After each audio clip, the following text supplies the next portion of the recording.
சற்றுமுன் வெளியான தகவல் ரேஷன் அட்டைதாரருக்கு முக்கியமான தகவல் வெளியாகியுள்ளது. அது என்னன்னு சொல்ல பார்க்க போகிறோம். நீங்கள் நம்ம சேனல் சப்ஸ்கிரைப் பண்ணாமல் இருந்தீங்கன்னா மறக்காமல் லைக் பண்ணிக்கோங்க, சப்ஸ்கிரைப் பண்ணிக்கோங்க. வாங்க வீடியோக்குள்ளே போகலாம். ரேஷன் கடைகளில் அடிக்கடி சர்வர் பிரச்சனை ஏற்படுவதால் பொதுமக்களுக்கு உடனடியாக பொருட்கள் வழங்க முடியாத நிலை இருந்தது. இதற்கு தீவிரமளிக்கும் வகையில் 2 சிம் கார்டுகள் 4G வசதியுடன் ரேஷன் கடை ஊழியர்களுக்கு புதிய கருவி வழங்கப்பட்டிருக்கிறது.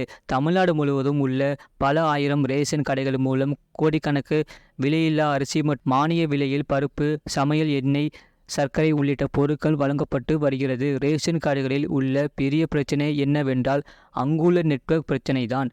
ரேஷன் கடைகளில் முறைகேடை தடுக்க கைரேகை வைத்தே பொருட்களை வழங்க வேண்டும் என்று அரசு உத்தரவிட்டுள்ளது. இதற்காக ரேஷன் பொருட்கள் வாங்க வரும் பொதுமக்களின் ஸ்மார்ட் கார்டுகளை ஸ்கேன் செய்து கைவிரல் ரேகையை பதிவு செய்ய POS என்ற கருவி வழங்கப்பட்டிருக்கிறது. இந்த கருவி 2G நெட்வொர்க் வசதியில்தான் இத்தனை நாட்களாக செயல்பட்டு வந்தது. இதன் காரணமாக ரேஷன் கடைகளில் அடிக்கடி சர்வர் பிரச்சனை ஏற்பட்டு வருகிறது. கடைக்கு வரும் பொதுமக்களுக்கு உடனடியாக பொருட்கள் வழங்க முடியாத நிலை இருந்தது. கடைகளில் முன்பு எப்போது கூட்டம் அலைமோதும் நிலை இருக்க சர்வர் பிரச்சனையும் ஒரு காரணமாக இருக்கிறது. இதனால் ஒரு சில ரேஷன் கடைகளில் அங்கு வேலை செய்து வரும் ஊழியர்கள் தங்கள் செல்போன்களில் இருந்து இந்த கருவிக்கு நெட்வொர்க் கொடுத்து பயன்படுத்தும் நிலை இருக்கிறது. எனவே அதிவேக நெட்வொர்க் வசதியுடன் கூடிய கருவி வழங்க வேண்டும் என்று பொதுமக்கள் மற்றும் ரேஷன் கடை ஊழியர்கள் வலியுறுத்தி வந்தார்கள். இந்நிலையில் கோவை மாவட்டத்தில் உள்ள அனைத்து ரேஷன் கடைகளுக்கும் புதிய கருவி வழங்க முடிவு செய்யப்பட்டுள்ளது. கோவை மாவட்டத்தில் 1114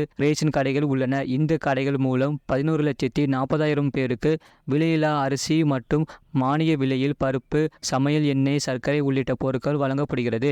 இந்த நிலையில் கோவை மாவட்டத்தில் உள்ள அனைத்து ரேஷன் கடைகளுக்கும் சென்னையில் இருந்து 2 சிம் கார்டுகள் 4G நெட்வொர்க் வசதியுடன் கூடிய புதிய கருவிகள் அனுப்பி வைக்கப்பட்டன. இந்த கருவிகளை ரேஷன் கடை ஊழியர்களுக்கு வழங்கும் நிகழ்ச்சி நேற்று கோவை அரசு மகளிர் பாலிடெக்னிக் கல்லூரி, போரூர், சூலூர், காரமடை, பொள்ளாச்சி ஆகிய 5 பகுதிகளில் நடந்தது. இதில் ரேஷன் கடை ஊழியர்கள் கலந்து கொண்டு புதிய கருவிகளை வாங்கி அவற்றை சோதனை செய்து பார்த்தார்கள். அத்துடன் அந்த கருவிகளை உபயோகிப்பது குறித்து அவர்களுக்கு பயிற்சியும் அளிக்கப்பட்டது. கோவை மாவட்டத்தில் உள்ள அனைத்து ரேஷன் கடைகளுக்கு நேற்று 2 சிம் கார்டுகள் 4G நெட்வொர்க் வசதியுடன் கூடிய புதிய கருவி வழங்கப்பட்டிருப்பதால் எந்த சிம் கார்டில் அதிவேக நெட்வொர்க் இருக்கிறதோ அதை இந்த கருவி தானாகவே இது எடுத்து கொள்ளும். இதன் காரணமாக ரேஷன் கடைகளுக்கு பொருட்கள் வாங்க வரும் பொதுமக்கள் கைவிரல் ரேகையை பதிவு செய்யும் போது சர்வர் பிரச்சனை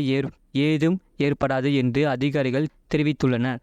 இதுபோன்று வயதான சிலருக்கு கைவிரல் பதிவு செய்ய முடியாது. அவர்களின் கருவிலியை பதிவு செய்யவும் கருவி வழங்கப்பட்டு இருக்கிறது. அத்துடன் பொதுமக்கள் என்னென்ன பொருட்கள் வாங்கி இருக்கிறார்கள் என்பதை அறிந்து கொள்ள பிரிண்ட் வசதியும் வழங்கப்பட்டிருக்கிறது என்று அதிகாரிகள் தெரிவித்தனர். இதுபோன்ற செய்திகளை உடனுக்குடன் அறிந்து கொள்ள மறக்காம சேனலை சப்ஸ்கிரைப் செய்யுங்கள், மற்றவர்களுக்கு தெரியப்படுத்த ஷேர் செய்யுங்கள்.